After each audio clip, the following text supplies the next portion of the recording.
दोस्तों recently new Delhi का central Vista project social media platforms और न्यूज चैनल्स पर काफी चर्चा में रहा। इस प्रोजेक्ट का एक बड़ा हिस्सा था इंडिया गेट के लॉन्च और कैनाल सिस्टम का रीडेवलपमेंट। लेकिन लोगों के बीच सबसे ज्यादा चर्चा का विषय रहा राजपथ वर्सेस कर्तव्य पथ का डिबेट। राष्ट्रपति भवन और इंडिया गेट को कनेक्ट करने वाले किंग्सवे या राजपथ को एक कॉलोनियल लेगेसी और स्लेवरी के सिंबल बताकर सरकार ने इसका नाम कर्तव्य पथ रख दिया। इसी तरह इंडियन नेवी के फ्लैग में से सेंट जॉर्ज के रेड क्रॉस को हटाकर छत्रपति शिवाजी महाराज की नेवी से इंस्पायर्ड इंसिग्निया को इनकॉर्पोरेट किया गया। गवर्नमेंट का एजेंडा दोनों ही जगह सेम था, कॉलोनियल स्लेवरी से रिलेटेड सिंबल्स को हटाना और उसकी जगह इंडिजिनस कल्चरल और हिस्टोरिकल सिंबल्स को जगह देना। इसके अलावा गवर्नमेंट एजुकेशन सेक्टर में करिकुलम को रिवाइज करके लेफ्टिस्ट और मार्क्सिस्ट आइडियोलॉजी की राइटिंग्स को इंडियन सिविलाइजेशनल पर्सपेक्टिव से रिप्लेस कर रही है। और बहुत से ऐसे टॉपिक्स जिन्हें अभी तक एजुकेशनल करिकुलम में इग्नोर किया गया था, अब उन्हें इंक्लूड किया जा रहा है ताकि देश की आने वाली पीढ़ी इंडियन अचीवमेंट्स को याद रखे और उन पर गौरव करे, जिससे नेशनलिज्म की सोच को और अधिक बढ़ावा मिलेगा।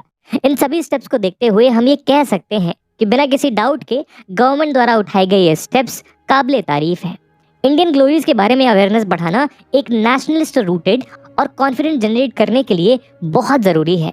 लेकिन क्या यही फिलॉसफी हमारे इंस्टीट्यूशंस पर भी अप्लाई होती है? चलिए देश की पुलिस के एग्जाम्पल को कंसीडर करते हैं। क्या आपको पता है कि आज भी इंडियन स्टेट्स की पुलिस फोर्स 1861 के colonial law Indian police act से गवर्न की जाती है? ये वही लॉ है जिसके तहत ब्रिटिश इंडिया की पुलिस फोर्स ने महात्मा गांधी, सुभाष चंद्र बोस और भगत सिंह जैसे हमारे फाउंडिंग फादर्स पर इनह्यूमन ट्रीटमेंट्स और सप्रेशन इन्फ्लिक्ट किया था। क्या आपको नहीं लगता अगर एक आज़ाद देश की पुलिस किसी कॉलोनियल रजीम द्वारा बनाए कानून के अनुसार चल रही है तो ये हमारे लिए चिंता का विषय होना चाहिए। इसके साथ ही इंडिया के हर एक स्टेट ने पुलिस को गवर्न करने के लिए अपने अलग अलग कानून बना रखे हैं जो ना आपस में मेल खाते हैं और ना ही 75 साल से चर्चित रिफॉर्म्स को कंसीडर करते हैं। तो फिर सवाल यह है कि क्या पुलिस जैसे क्रिटिकल इंस्टीट्यूशन जो सिटीजन्स की सिक्योरिटी जैसे प्राइमरी नीड को फुलफिल करते हैं, हम उसे उसी रूप में आज इंडिया में एक्सेप्ट कर सकते हैं? दोस्तों आज इस वीडियो में हम चर्चा करेंगे कि कौन सी वो वजह है जिसके कारण क्रिटिक्स का मानना है कि नागरिकों के रखवाले कहे जाने वाले पुलिस विभाग आज भी सिटीजन फ्रेंडली बनने में नाकाम रहे हैं। क्या वजह है कि आज भी इंडिया की पुलिस ना तो खुद आज़ाद है और ना ही एक आज़ाद देश का परिचय देती है? साथ ही हम ये भी डिस्कस करेंगे कि किस तरह one nation one police system के आइडिया से इंडिया का पुलिस तंत्र रिवॉल्यूशनराइज किया जा सकता है। सबसे पहले हम इंडिया में पुलिसिंग की एक छोटी सी हिस्ट्री जान लेते हैं। मेडिवल टाइम से ही पुलिसिंग एक डिसेंट्रलाइज फंक्शन रहा है जहां विलेज या विलेजेस की ग्रुप की पुलिसिंग की रिस्पॉन्सिबिलिटी जागीरदार और जमींदारों को दी जाती थी। कॉलोनियल टाइम्स तक ये ट्रेंड कंटिन्यूड रहा जहां रेवेन्यू फंक्शंस और पुलिसिंग फंक्शंस में कोई डिफरेंशिएशन नहीं था। दोनों फंक्शंस जमींदारों के हाथों में ही रहते थे। यहाँ तक कि आज भी उत्तराखंड के कुछ हिली एरियाज में रेवेन्यू फंक्शंस और पुलिसिंग फंक्शंस डिफरेंशिएट नहीं किए गए हैं। ऐसा मान लीजिए कि जिले में डीएम ही जिले का एसपी भी है। ब्रिटिश गवर्नमेंट पुलिसिंग को इफेक्टिव बनाने और पुलिस पर कंट्रोल इंक्रीज करने के लिए 1861 में पुलिस एक्ट लेकर आई। पुलिस एक्ट 1861 में पुलिस की ड्यूटीज को स्पेसिफाइड किया गया जो कॉलोनियल इंटरेस्ट के हिसाब से डिजाइन की गई थी। पुलिस को एक हाईली मिलिटरिस्टिक और अथॉरिटेरियन इंस्टीट्यूशन बनाया गया, लेकिन इस कानून में कुछ पॉजिटिव डेवलपमेंट्स भी थे। सेक्शन 20 के अनुसार पुलिस को कोई भी एक्ट कमिट करना या अनलिमिटेड डिस्क्रिशन अवेलेबल नहीं है। वहीं सेक्शन 23 में एक पुलिस ऑफिसर की जनरल ड्यूटीज स्पेसिफाई की गई, लेकिन as expected neglect of duty पर एक ब्रीफ सेक्शन के अलावा इस एक्ट में पुलिस द्वारा अब्यूज ऑफ पावर के लिए सिविलियन या पॉलिटिकल कंट्रोल के लिए कोई प्रोविजंस नहीं रखे गए। यानी पुलिस की जीरो अकाउंटेबिलिटी और प्रैक्टिकली अनलिमिटेड डिस्क्रिशन। और आज भी इस स्फीयर में इंडियन पुलिस सिस्टम में कुछ खास बदलाव नहीं आए हैं।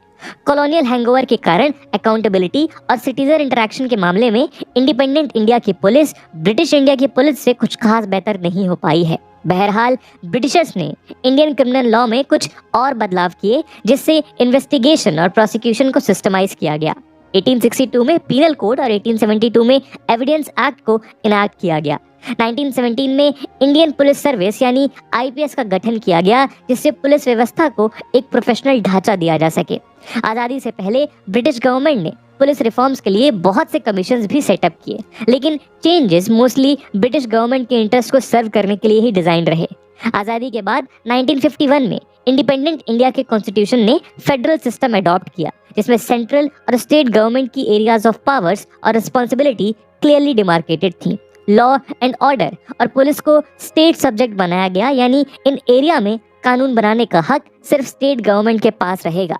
लेकिन फिर भी सभी स्टेट की पुलिस फोर्स के बीच कुछ सिमिलैरिटीज हैं जो मेनली 3 कारणों की वजह से थी। पहला ये कि सभी स्टेट पुलिस फोर्सेस या तो पुलिस एक्ट 1861 के अनुसार स्ट्रक्चर्ड और रेगुलेटेड हैं, या फिर स्टेट के लॉज 1861 की एक्ट पर मॉडल्ड हैं। दूसरा ये कि द इंडियन पुलिस सर्विस यानी आईपीएस एक ऑल इंडिया सर्विस है, यानी इस कैडर के ऑफिसर्स एक यूनिफॉर्म प्रोसेस के थ्रू सिलेक्ट, ट्रेन और रिक्रूट किए जाते हैं, और उनकी टर्म्स ऑफ सर्विस भी एक जैसी होती है, जिन्हें सेंट्रल गवर्नमेंट डिसाइड करती है। तीसरा ये कि central government ministry of home affairs के थ्रू स्टेट्स के साथ एक कोऑर्डिनेटिंग रोल मेंटेन करती है, जबकि state governments supervisory functions perform करती है। स्टेट पुलिस फोर्सेस के अलावा पुलिसिंग फंक्शंस परफॉर्म करने वाली कुछ सेंट्रल एजेंसीज भी बनाई गई हैं, जैसे कि एनआईए, सीबीआई, इन्फोर्समेंट डायरेक्टरेट और नारकोटिक्स कंट्रोल ब्यूरो जैसी एजेंसीज। ये एजेंसीज कुछ स्पेसिफिक एरियाज में इन्वेस्टिगेट और इन्फोर्समेंट के रोल्स को निभाती हैं। लेकिन सिमिलरिटीज के बावजूद ओवर टाइम स्टेट फोर्सेस के बीच बहुत से डिफरेंसेस क्रॉप अप हो चुके हैं, और साथ ही बहुत सी प्रॉब्लम्स भी। आइए जानते हैं कैसे।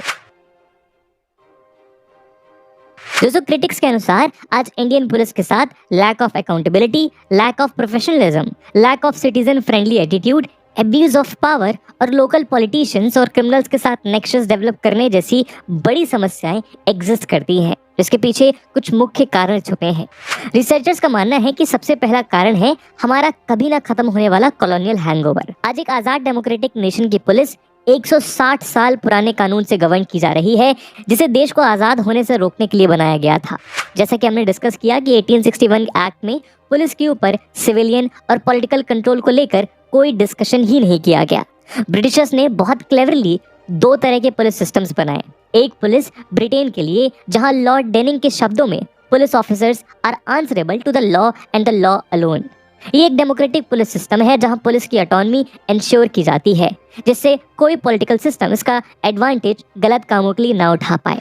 और दूसरा अपनी कॉलोनी इंडिया के लिए, जो आयरिश मॉडल पर बेस्ड है। इस वजह से पुलिस पॉलिटिकली और फाइनेंशियली स्ट्रांग लोगों की एक प्राइवेट आर्मी की तरह फंक्शन करने लगी, जिस वजह से जुडिशरी और पब्लिक दोनों में ही पुलिस के लिए ट्रस्ट बिल्कुल खत्म हो चुका है। इसके अलावा पुलिस एक स्टेट सब्जेक्ट है, जिस कारण हर स्टेट अपना एक पुलिस एक्ट इनैक्ट कर सकता है। ये एक्ट अक्सर सुप्रीम कोर्ट के डायरेक्शंस के खिलाफ जाते हैं, और नेसेसरी रिफॉर्म्स के लिए इन एक्ट्स में कोई जगह नहीं रखी गई। इन एक्ट्स के एनालिसिस से पता चलता है कि इनका ऑब्जेक्टिव रिफॉर्म्स नहीं, बल्कि एग्जिस्टिंग अरेंजमेंट को लेजिस्लेटिव कवर देना है, जिससे जुडिशियल डायरेक्शंस को सरकमवेंट किया जा सके।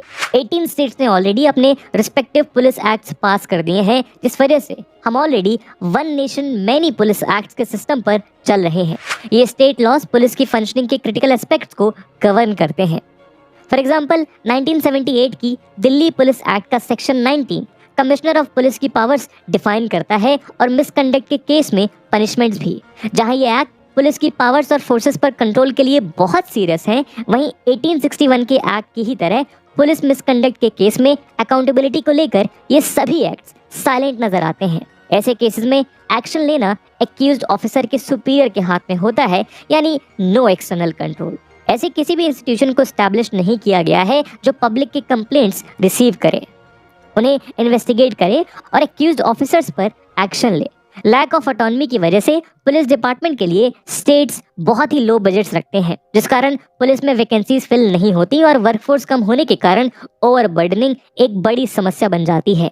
लेटेस्ट एस्टिमेट्स के अनुसार इंडिया में करीब 5 लाख अनफिल्ड पुलिस वैकेंसीज हैं। Status of policing in India report 2019 के अनुसार average Indian policeman 14 hour per day की शिफ्ट में काम करता है, विदाउट एनी वीक्स ऑफ। ऐसी वर्किंग कंडीशन में पुलिस पर्सनल की मेंटल और फिजिकल हेल्थ के बारे में जरा सोच के देखिए।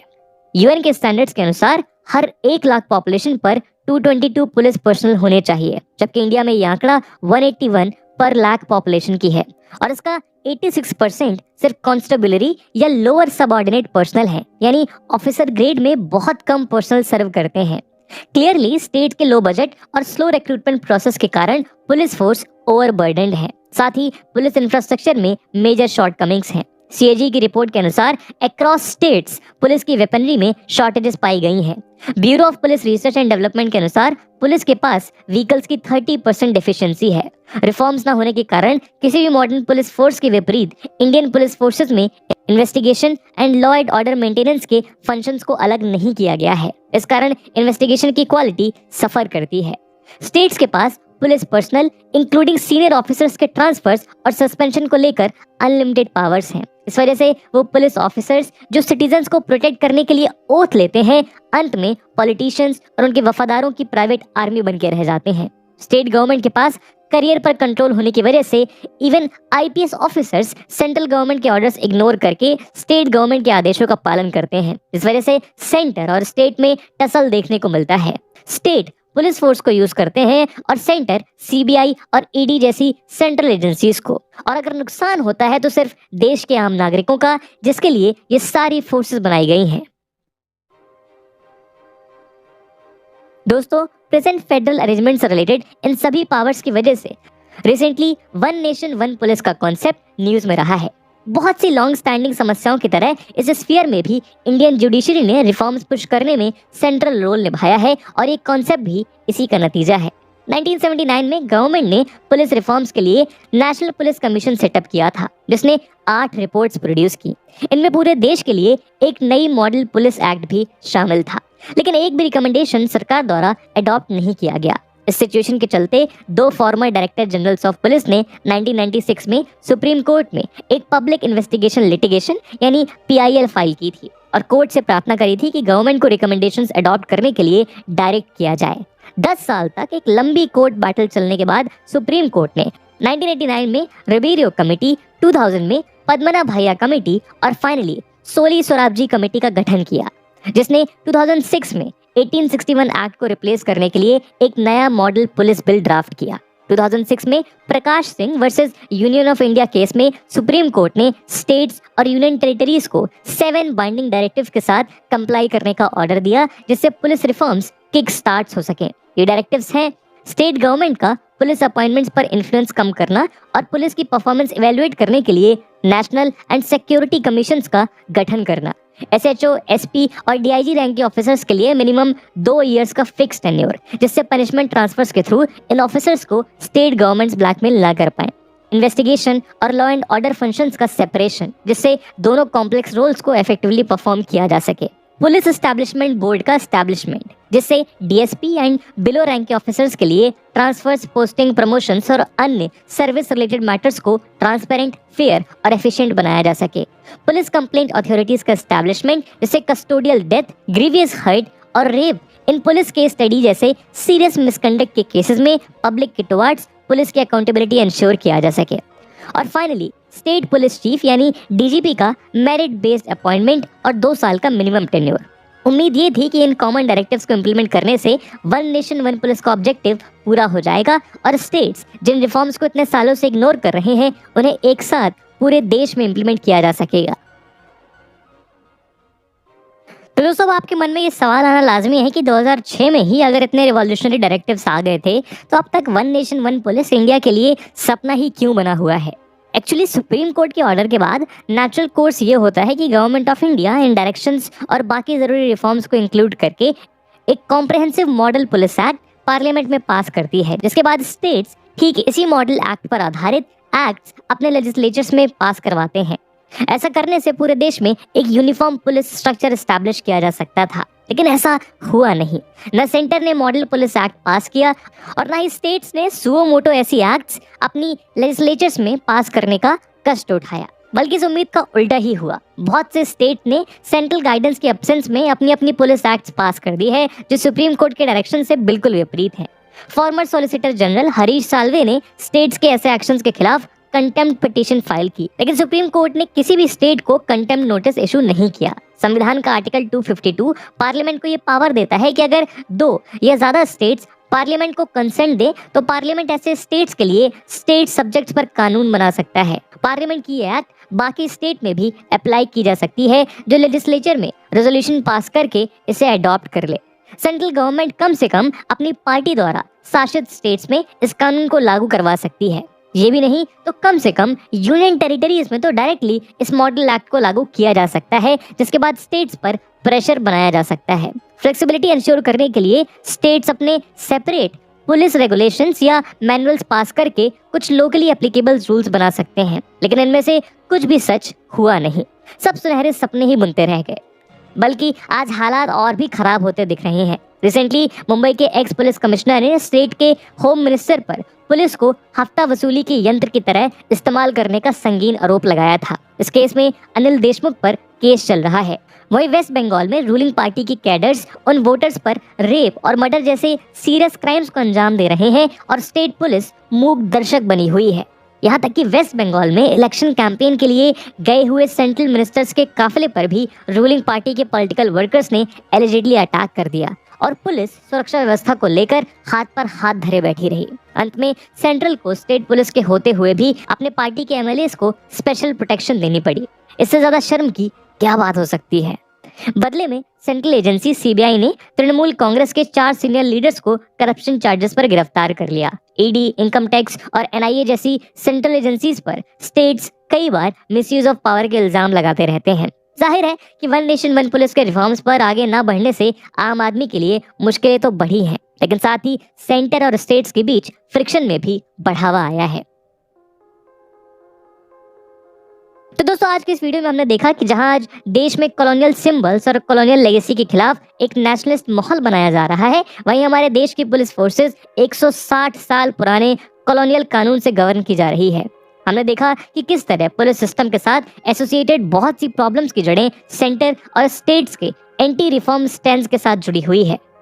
माना कि इंडिया की जुडिशरी ने रिफॉर्म्स का बेड़ा जरूर उठाया, लेकिन बिना पॉलिटिकल विल के सफलता मुमकिन नहीं है। रिसेंटली न्यूज में चर्चा हुई कि नेशनल सिक्योरिटी काउंसिल सेक्रेटरिएट ने 2 बैक टू बैक लेटर्स के जरिए सभी स्टेट्स के डायरेक्टर जनरल्स ऑफ पुलिस से उनकी पुलिस फोर्स की यूनिफॉर्म की डिजाइन, कलर और यूनिफॉर्म पर इस्तेमाल होने वाले इंसिग्निया के बारे में इंफॉर्मेशन मांगी है। अटकलें लगाई जा रही हैं कि सेंट्रल गवर्नमेंट पूरे देश की पुलिस फोर्सेस की यूनिफॉर्म को कॉमन करना चाहती है। क्रिटिक्स के अनुसार ये एक क्लासिक एग्जांपल है कि रिफॉर्म्स का फोकस क्या नहीं होना चाहिए। यूनिफॉर्म्स को लोकल वेदर और कल्चर के अनुसार डिजाइन किया जाता है और इनमें यूनिफॉर्मिटी रिफॉर्म्स एजेंडा में एक फुटनोट से ज्यादा नहीं होनी चाहिए, क्योंकि असल में रिफॉर्म्स का मतलब तब होगा जब रियल इश्यूज पर ज्यादा फोकस किया जाए। लेकिन अगर फ्यूचर की तरफ देखें तो क्या सॉल्यूशंस मुमकिन है। एक्सपर्ट्स का ये कहना है कि फेडरलिज्म के एडवोकेट्स को ये समझना पड़ेगा कि कॉन्स्टिट्यूशन के स्टेट सब्जेक्ट्स, लोकल फैक्टर्स और कॉम्प्लिकेशंस को अकोमोडेट करने के लिए बनाए गए हैं, लेकिन ये प्रोविजंस बेस्ट रिफॉर्म्स को मुमकिन करने के लिए लाए गए थे, ना कि रिफॉर्म से दूर भागने के बहाने बनाने के लिए। One nation one police system लागू करने के 2 तरीके हो सकते हैं। पहला ये कि सेंट्रल गवर्नमेंट पार्लियामेंट में मॉडल पुलिस एक्ट पास करवाकर इस एक्ट को अपनी पार्टी द्वारा रूल्ड स्टेट्स में पास करवाए, जिससे बाकी स्टेट्स पर भी प्रेशर बनाया जा सके। दूसरा तरीका है कॉन्स्टिट्यूशनल अमेंडमेंट के थ्रू पुलिस को स्टेट लिस्ट से कंकरेंट लिस्ट में लाना, जिससे पार्लियामेंट के कानून भी सभी स्टेट्स की फोर्सेस पर लागू होने लगे और स्टेट के एक्ट्स के वो प्रोविजंस जो सेंट्रल लॉ के अगेंस्ट हैं ऑटोमेटिकली इनवैलिडेट हो जाएं। Prime ministers economic advisory council के चेयरमैन बिबेक देबरॉय ने और नीति आयोग ने इस सजेशन का फेवर किया है। इतने बड़े देश में क्रिटिकल एरियाज में स्टेट्स के बीच लॉस की मल्टीप्लिसिटी प्रोग्रेस के लिए हानिकारक हो सकती है। Ease of doing business reforms और एग्रीकल्चरल सेक्टर में हमने इस बात का प्रूफ देखा है, लेकिन यूनिफॉर्मिटी के साथ साथ लोकल फैक्टर्स और स्पेशल फीचर्स को देखते हुए स्टेट्स के पास सफिशिएंट फ्लेक्सिबिलिटी भी रहनी चाहिए। पुलिस मैटर्स में ये काम स्टेट पुलिस मैनुअल्स के थ्रू कर सकते हैं। तो दोस्तों, इस वीडियो में हमने जाना वन नेशन वन पुलिस के बारे में। इस मुद्दे पे आपका क्या ओपिनियन है? क्या रिफॉर्म्स किए जा सकते हैं और कहाँ पे फ्लेक्सिबिलिटी का स्कोप छोड़ा जा सकता है? कमेंट सेक्शन में जरूर बताइएगा।